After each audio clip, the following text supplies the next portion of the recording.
Arya has her final showdown with the Waif. The Hound exacts some revenge, and Jaime and Brienne meet again. Hi everyone, this is Robert. Welcome to In Deep Geek. Particularly if you're a first-time viewer, please do consider subscribing if you enjoy the video. This is an explanation of Season 6, Episode 8 of Game of Thrones.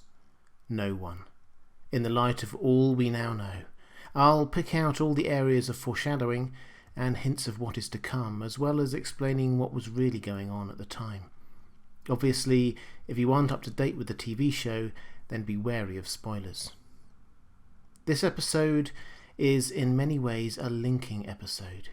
It rounds off some character arcs for this season, and perhaps even more importantly, sets up some of the key confrontations in the last couple of episodes. Starting in Braavos, we catch up with Arya, who we last saw staggering through the streets after the Waif's vicious attack. She seeks the help of Lady Crane, the woman she was supposed to have murdered and then didn't. Lady Crane takes her in and, by happy coincidence, appears to be a skilled apothecary as well as an actor, tending to Arya's wounds and giving her milk of the poppy so she could sleep and heal. We don't know how long Arya sleeps for, but when she awakes, the Waif has tracked her down, killing Lady Crane to fulfill the contract that Arya failed on. She now confronts Arya, who is clearly still not completely healed, and Arya runs for her life, the Waif in hot pursuit. One rather cinematic chase scene later, Arya leads the Waif to her den, leaving a bloody handprint to mark the way. This was, I think, Arya's plan all along, to get the Waif where she wanted her. Once the Waif is inside, Arya extinguishes the only candle in the room, so they both have to fight blind. This is actually quite a good plan by Arya. The Waif appears to be a better overall fighter, but Arya spent the first half of this season training to fight blind, whereas the Waif did not. So in the darkness, Arya has the advantage. As showy as this whole section of Arya's story is, it's really just about her trying to manufacture the inevitable confrontation with the Waif so that it occurs on her terms. And this desire to confront her former trainers on her own terms also shines through in how she shows Jaqen H'ghar what she has done to the Waif. She doesn't need to kill him. Indeed, she probably doesn't even particularly want to kill him, but she does need to send him a message. If he sends anyone else after her, they will suffer the same fate as the Waif. Having gained an understanding, through a barely perceptible nod from Jaqen, that she is turning her back on her training to retake her identity as Arya Stark, she is then free to leave without worrying overly that he might follow. The many-faced god has got the death that he requires, so there is no unfinished business there. It was just that it was the Waif who died, not Arya. Of course, the most intriguing part of this section is Jaqen's conclusion, against all apparent evidence, that Arya is now no one. It's a conclusion that Arya seems to completely reject, but there is no denying that he seems satisfied or amused by her reclaiming her identity as Arya Stark. I will set out my thoughts on this in more detail in another video, but for now I'll just suggest a couple of thoughts. That Jaqen sending the Waif to kill Arya was a test for both of them, to see who would emerge alive, and that far from being disappointed that Arya is rejecting the faceless men, the fact that she is now going back out into the world as Arya Stark is actually something Jaqen is pleased about. In the Riverlands, we find the Hound back on the warpath. After his brief time away from death and destruction as part of Brother Ray's community, he is now seeking revenge for their massacre. He butchers 4 men without warning before stumbling across the Brotherhood without banners, who have already found 3 of the other culprits and are preparing to hang them for their crimes. The Hound demands that he be allowed to kill them himself. Now, This may seem like Sandor Clegane is just back to his old ways, but there is a subtle difference here. He wants the 3 condemned men to die more painfully than by hanging, but Thoros and Beric won't allow it. At this point, the old Hound would have just killed the members of the Brotherhood there and then to get his way, and he admits as much to their faces. But he relents and allows the hanging to go ahead, provided he gets to administer 2 of the hangings himself. These are baby steps, but it seems as if part of the barbarity of the Hound has been softened by his time with Brother Ray, a fact that is underlined by the conversation he then has with Thoros and Beric. They tell him that they are taking the Brotherhood north to face the threat of the White Walkers, and although the Hound is sceptical of their chances, he doesn't immediately reject their invitation to join them.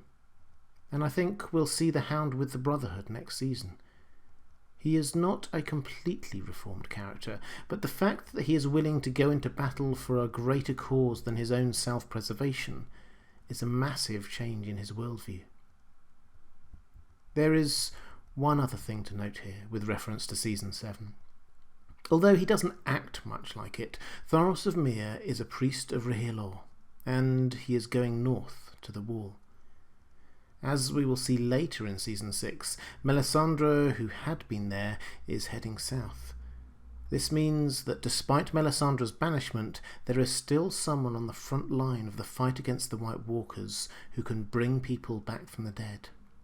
This may well prove invaluable.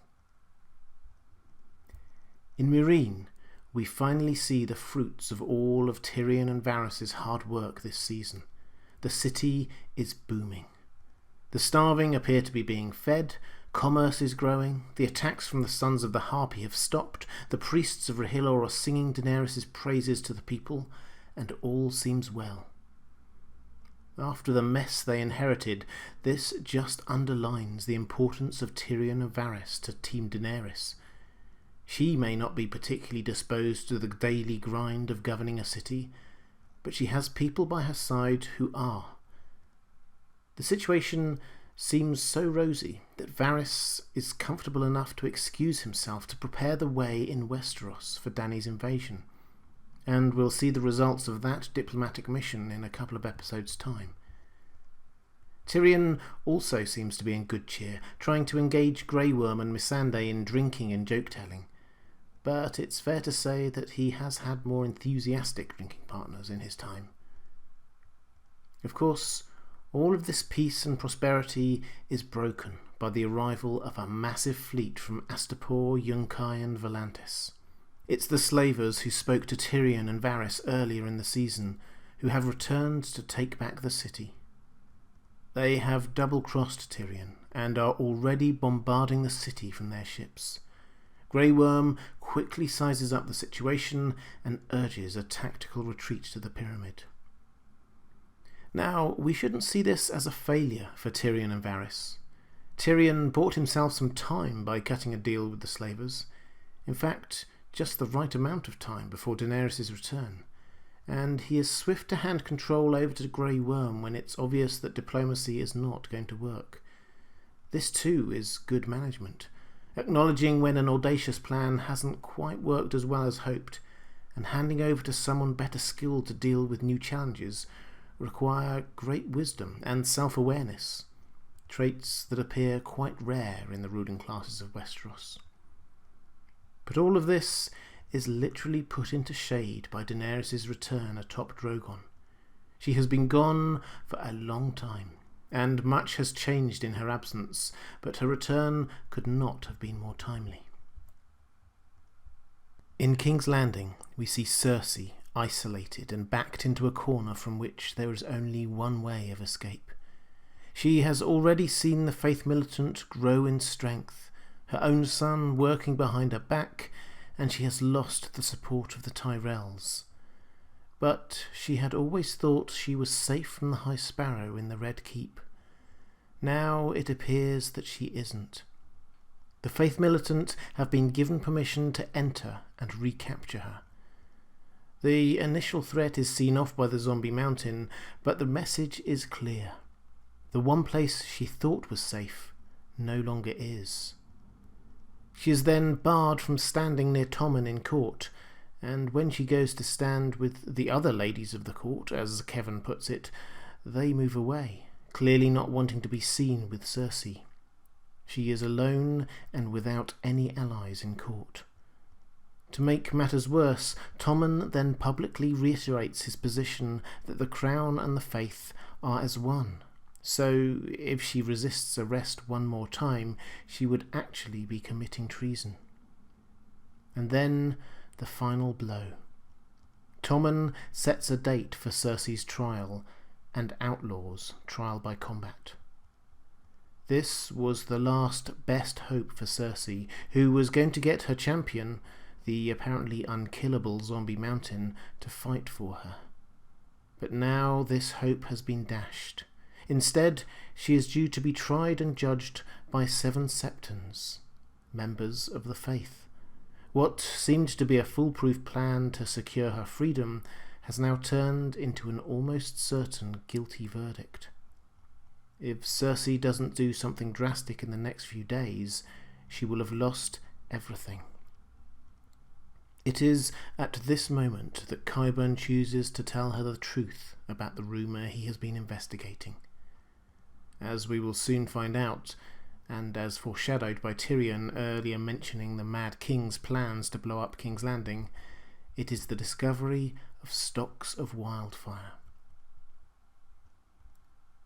Back to the Riverlands, we finally see Brienne arriving at Riverrun to try to persuade the Blackfish, who is besieged there by a combined Lannister-Frey army, to take his troops north to aid the Starks in attacking Ramsay Bolton at Winterfell. This is a very tricky situation for Brienne and Jaime, given that Cersei has put a bounty out for the capture of Sansa, and Brienne is there on behalf of Sansa. Jaime shouldn't let her through, let alone have a cosy chat with her in his tent, but they come up with a plan that would allow both of them to get what they need. Jaime will let Brienne into the castle to talk to the Blackfish. If she succeeds in getting him to commit his troops to Sansa, Jaime will let the Blackfish lead his troops out and give them safe passage to the north. Brienne would get the troops she needed, and Jaime would take the castle as he needed. It's not a bad plan, but it doesn't work. The Blackfish is sympathetic to Sansa's request, but has no intention of giving up his ancestral home. So Jaime has to come up with another plan. This time he goes to Edmure Tully, his captive and rightful lord of Riverrun. He gives Edmure 2 options. He could either order the Blackfish to stand down, which is within his power as the rightful lord of House Tully. If so, he would be granted a comfortable exile for him and his family. But if he refuses, then Jaime would kill Edmure's son and just attack the castle with all his men, accepting the loss of life. It isn't particularly obvious in the show, but in the books it is clear that Jaime is bluffing here. He has no intention of killing Edmure's baby, and is just using his reputation as an oathbreaker to his advantage. Book Jaime has undergone a massive transformation in his character by this point, and we should take a moment to consider what he is actually doing here. This is his 3rd plan to take the castle, and the 3rd time he has tried to do so without bloodshed. He could just throw troops at it, as the Blackfish acknowledged, and the Lannisters would almost certainly win, albeit at a great cost to human life. But Jaime palpably doesn't want to do that. If he can find a negotiated settlement, then he will. And of course, this time it works. Edmure goes into the castle and orders a surrender. The Blackfish is killed, although it happens off screen, so we can't be entirely sure that he actually is dead. Jaime takes the castle for the Lannisters, and Brienne returns north, having failed in her mission. But despite the action, the emotional heart of this episode is with what goes unsaid between Jaime and Brienne. She wants to give him the sword Oathkeeper back, because she has fulfilled the function he gave it to her for, but he says no. He wants her to keep it. The subtext is clear. The relationship between them isn't just about circumstances throwing them together or shared goals. It is about a deeper connection. He isn't just giving her a sword. It is symbolic. She named it Oathkeeper because she, and perhaps she alone, truly understands the nobility of what Jaime did all those years ago by breaking his oath and killing the Mad King. He did it in order to save thousands of lives. She knows he isn't the terrible man the world thinks he is. He is an honourable man. She knows who he truly is, and he wants her to carry the reminder of that with her always. But for now, they are both stuck with honouring other vows. Brienne to Sansa, and Jaime to Cersei. The moment they say farewell, as Jaime watches Brienne leave Riverrun on a boat, is striking in its simplicity. They just wave to each other like love-struck teenagers as their lives take them away from each other once more, not knowing when or if they will next meet. These are two of the mightiest warriors in the land, and two of the most powerful people, wordlessly letting each other know how much they care. In terms of the wider plot, though, all this means that Jaime can return to King's Landing, and Brienne to the north. Both, however, return too late to influence the events of the rest of Season 6. This episode is called No One. It's who Jaqen says that Arya has now become, but she says that she hasn't. It's also how Cersei appears to be being treated, cut off from everyone and out of power and influence, but how she refuses to be. What do you think? What struck you about this episode? Did you spot anything I didn't? Let me know in the comments below. If you want to know when my next video comes out, then please click on the subscribe button. And if you'd like to support me in producing more videos like this, as well as getting access to more of my content, please click through to my Patreon page. I really do appreciate it. Thanks for watching. That's all for this time. I'll see you again soon.